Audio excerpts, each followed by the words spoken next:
இப்போ நீங்க பார்த்த இந்த ஒரு காட்சி தான் தமிழ்நாட்டில் சுமார் 40 ஆண்டுகளுக்கு பிறகு திறக்கப்பட உள்ள ஒரு ரயில் பாதையின் இறுதிக்கட்ட சிஆர்எஸ் ஆய்வு. தெற்கு ரயில்வே திருச்சிராப்பள்ளி ரயில்வே கோட்டத்தின் கீழ் 23 கிலோமீட்டர் நீளமுள்ள காரைக்கால் பேரளம் வழித்தடத்தின் அகல ரயில் பாதை மாற்றும் பணிகள் முடிவடைந்து தற்போது இறுதிக்கட்ட ஆய்வான சிஆர்எஸ் ஆய்வு நடைபெற்று இருக்கின்றது. ரயில்வே பாதுகாப்பு ஆணையர் AM சௌத்ரி தலைமையில் நேற்றும் இன்றும் இதற்கான சிஆர்எஸ் ஆய்வுகளானது இந்த வழித்தடத்தில் நடைபெற்றது. அதில் இன்றைய தினம் அதிவேக ஆய்வானது காரைக்காலில் துவங்கி பேரளம் வரை நடைபெற்று இருக்கின்றது.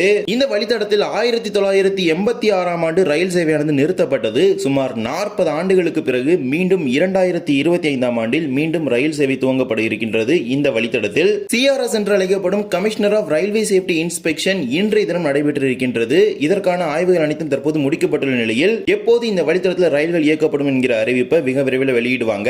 இதற்கான ஒப்புதலை கமிஷனர் ஆஃப் ரயில்வே சேஃப்டி அவர்கள் அனுமதி வழங்குவார்கள். அதன் பிறகு ரயில் சேவை துவங்கப்படும் தேதியை தெற்கு ரயில்வே வெளியிடும். மேலும் சுமார் 40 ஆண்டுகளுக்கு பிறகு மீண்டும் திருநள்ளார் செல்லக்கூடிய பக்தர்களுக்கு ரயில் சேவை கிடைத்திருக்கின்றது. இதனால் வரை திருநள்ளார் செல்ல வேண்டும் என்றால் ஒன்று பேருந்தில் செல்ல வேண்டும், இல்லை என்றால் காரைக்கால் சென்று பேருந்தில் செல்ல வேண்டிய ஒரு நிலைதான் இருந்து வந்தது. இனிமேல் நேரடியாக பேரடத்திலிருந்து திருநள்ளார் வழியாக காரைக்கால், நாகூர், நாகப்பட்டினம், வேளாங்கண்ணி என நேரடியாக மும்மத தலங்களை இணைத்து ரயில்கள் மூலமாக செல்ல முடியும். ஒரு மும்மத தலங்களையும் இணைக்கக்கூடிய ஒரு பிரம்மாண்டமான பாதையாக தான் தமிழ்நாட்டில் இது வர இருக்கின்றது.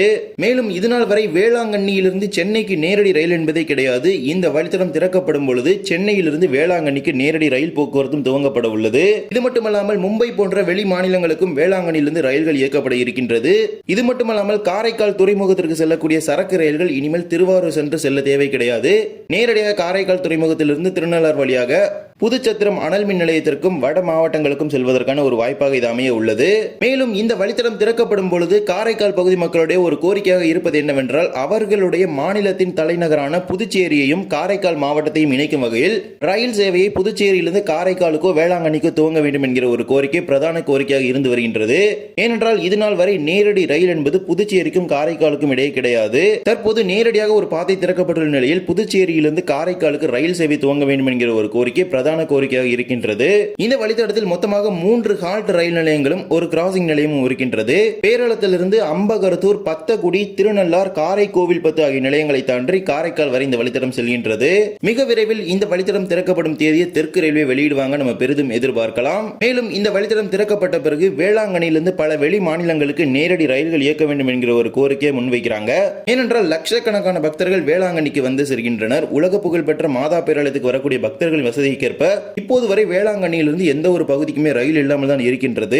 அதனை இந்த பாதை பூர்த்தி செய்யும் அப்படிங்கறத அவங்க நம்புறாங்க. அதற்கேற்றாற்போல் ரயில்வேயும் இந்த வேளாங்கண்ணியிலிருந்து பிற வெளி மாநிலங்களுக்கும் நேரடி ரயில் சேவைகளை துவங்க வேண்டும் என எதிர்பார்க்கிறாங்க. இந்த வழித்தடத்தின் திறப்பிற்காக எத்தனை நபர்கள் காத்துக் கொண்டு இருக்கிறீர்கள் அப்படிங்கறத கமெண்ட் செக்ஷன்ல சொல்லிட்டு போங்க. இந்த ஒரு வீடியோல தான் இந்த வீடியோ பிடிச்சிருந்தா மறக்காம like and share and subscribe பக்கத்துல இருக்க பெல் ஐகானை போட்டுருங்க. அப்பதான் நான் போடுற ஒரு வீடியோட நோட்டிபிகேஷன் உங்களுக்கு உடனுக்குடன் வரும். இன்னொரு வீடியோ சந்திக்கலாம். தேங்க்ஸ் ஃபார் வாட்சிங்.